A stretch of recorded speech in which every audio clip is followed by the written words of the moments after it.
नमस्कार, आपण पाहत आहात SP9 पोलीस क्राईम डायरी। आजची घटना मन सुन्न करणारी आहे। उत्तर प्रदेशातील चित्रकूट येथे नीट परीक्षेची तयारी करणाऱ्या एका विद्यार्थिनीवर तिघांनी कथित सामूहिक अत्याचार केल्याची धक्कादायक घटना समोर आली आहे। या प्रकरणात पीडित विद्यार्थिनीच्या मित्राचे हातपाय बांधून त्याला मारहाण करण्यात आली, तर विद्यार्थिनींवर जंगलात अत्याचार करण्याचा आरोप आहे। घटनेनंतर संशयित आरोपी दुचाकीवरून पळून जाताना सीसीटीव्ही मध्ये दिसल्याची माहिती समोर आली असून पोलीस त्यांचा शोध घेत आहेत। 22 जुलै रोजी चित्रकूट जिल्ह्यातील देवांगणा विमानतळ परिसरात ही घटना घडल्याचे पोलिसांनी सांगितले।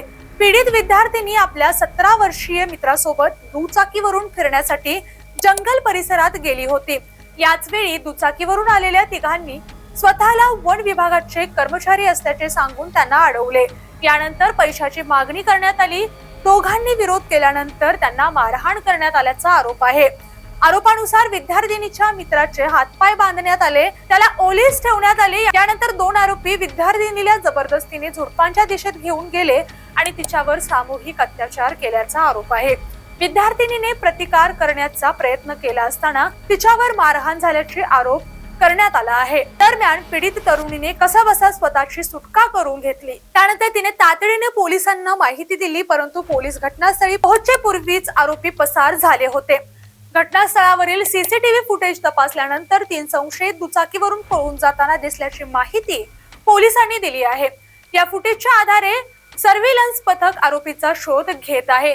या प्रकरणात 2 नामनिर्देशित आरोपींसह इतरांविरोधात गुन्हा दाखल करण्यात आला आहे। प्रयागराज झोनचे एडीजी आणि चित्रकूट धाम रेंजचे टीआयजी यांनी घटनास्थळी पाहणी करून तपासाचा आढावा घेतला। चित्रकूट, बांदा आणि प्रयागराज या 3 जिल्ह्यातील पोलिसांची संयुक्त पथके आरोपींच्या शोधासाठी विविध ठिकाणी छापे टाकत आहेत। तपास अद्याप सुरू असून आरोपींना अटक करण्यासाठी प्रयत्न सुरू असल्याचे पोलिसांनी सांगितले आहे। महिलांविरुद्ध होणारे लैंगिक अत्याचार हे गंभीर गुन्हे आहेत।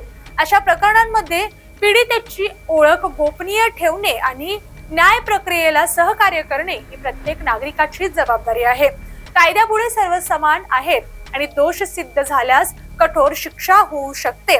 या प्रकरणातील तपास सुरू असून आरोपींचा शोध सुरू आहे। अधिकृत तपासातून पुढे येणाऱ्या माहितीनुसारच निष्कर्ष काढावेत आणि अफवांवर विश्वास ठेवू नये। अशाच महत्त्वाच्या क्राईम अपडेट्ससाठी पाहत रहा SP9 Marathi special police crime diary. मी स्नेहल, धन्यवाद।